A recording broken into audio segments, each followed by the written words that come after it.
Welcome to Test 5 review. Remember, this is 60 multiple choice questions covering everything thus far this year, and 2 FRQs on Wednesday, one having to do with Congress and one having to do with media. So let's review Congress. Congress can influence the federal judiciary because it can change appellate court jurisdictions of federal courts, which means shifting judges around and shifting jurisdictional areas, which is, like I said, one way that they can influence the federal judiciary. Pork barreling is used to direct federal funds into representatives' districts through legislation. This is when you have a project that is probably going to only benefit one little area. People think that it's a waste. Examples of that would be money that's directed to Binghamton University that was secured by Representative Hinchey. You know, in this area, we would argue that that money was necessary, but if you're a representative from Iowa, you might want to argue that that is pork barreling. Congressional oversight refers to the power of Congress to exercise some control over executive agencies. An example would be holding hearings for review of an executive agency's activities. Anytime you see that there's a congressional hearing, most of the time it has to do with oversight. Whether they're checking to see if it's being implemented the way in which it was intended, or to see if the actions that a bureaucratic agency is taking are in with the original intent of the bill. Congressional members are able to send out literature to their constituents free of charge thanks to the franking privilege. This is an example of the incumbent advantage. This cannot be campaigning material, but they can send out, look what I've done for your district. This is why I've been a great representative, blah, blah, blah. Congressional district boundaries are usually redrawn every 10 years by the state legislature. So once the Census Bureau determines how many people are in your state, it is reapportioned, and then the state legislatures are going to look at the district map and then redistrict, which is what happened to us in 2010 when we lost one of the districts. Most powerful people in Congress are the Speaker of the House, John Boehner, and the Senate Majority Leader, and that's Harry Reid. Continuing with Congress, districts whose representatives win less than 55% of the vote are called marginal districts. Those who win more than that are called safe districts. It's going to be interesting to see what happens in the next upcoming election based on that Gallup poll, where people are starting to get fed up with their own congressman, which is a shift in mentality concerning your congressman. So will those will those safe districts become marginal districts? When looking at representation, you could make the argument that largely populated states are underrepresented in the Senate and small states are overrepresented in the Senate. If you look at, for an example, the state of California, which has 50 some odd million people in there, and they still only have 2 senators, whereas the state of Rhode Island has just over 1 million, and they also have 2 senators. Congress is more likely to approve proposed policies from the president when it comes to foreign policy rather than domestic policy. We were talking about this in class on Friday, and the fact that most Americans don't pay as much attention to foreign policy as they do to domestic policy. So Congress is more in tune with what's going on domestically because they want to get reelected, and so they're usually more apt to go along with what the president is talking about in foreign policy versus fighting him on the domestic policy. A conference committee's role is to reconcile the bill that comes out of the House and the bill that comes out of the Senate so that it is the same bill going back to those 2 chambers for a final vote. This is one of the reasons that it is so cumbersome to pass a bill, because oftentimes you have things that are coming out of the House and the Senate that are akin to apples and oranges, and you have to make something out of it that is similar, that is the same bill, that then will go back to the House and the Senate and then get approved and then go to the president. At the beginning of a legislative session, House and Senate leaders announce their goals for the coming session. This is known as agenda setting, and it is the first step in the policy-making process. Oftentimes, a lot of the bills that go to committee die because they are not part of what was on the agenda. And this is where Congress kind of puts their goals in line, or not, depending on the partisanship, with what this president announces in the State of the Union address. Traditional criticisms of Congress are that they are slow to act, they spend too much money, and are too partisan in nature. The House Ways and Means Committee is a standing committee. That means it's permanent, that deals with all things taxes. Remember that revenue bills, which are taxes, have to start in the House, and if you serve on this committee, you cannot serve on another committee unless you obtain a waiver from party leaders.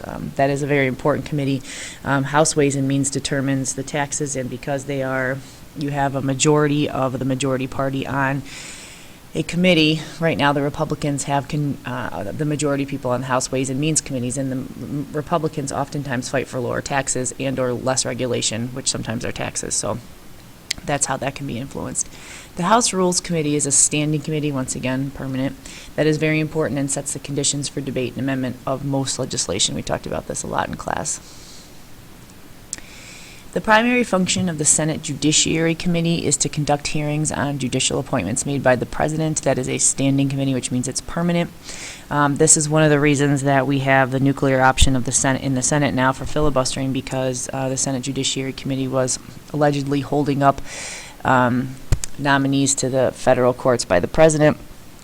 And they also deal with impeachment issues. They are the ones that are going to bring articles of impeachment against the President. For example, when Nixon, for an example, learned that the House had enough articles of impeachment to bring against, and then the Senate would then be able to vote on those, and they were going to get rid of him, then they decided, then Nixon decided that he was going to resign instead. A vote of cloture is used to end a filibuster and bring a bill to vote. A filibuster is a way that a senator can have substantial influence over the legislative process because it brings the process to a halt. Remember that in order to get a vote of cloture, you have to have a petition signed by 16 senators, and then they will decide to end the filibuster and then bring the bill to a vote. But it is one way that a senator can have a lot of influence over the legislative process. The government does not regulate negative campaign ads. We've talked about the fact that when in our media chapter that they'd have lots of regulations.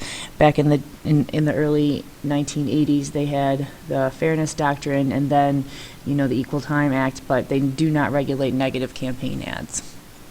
One of the stipulations of the equal time rule is that all major networks charge candidates the same price for advertising, so you couldn't charge a Republican candidate more or a Democratic candidate more.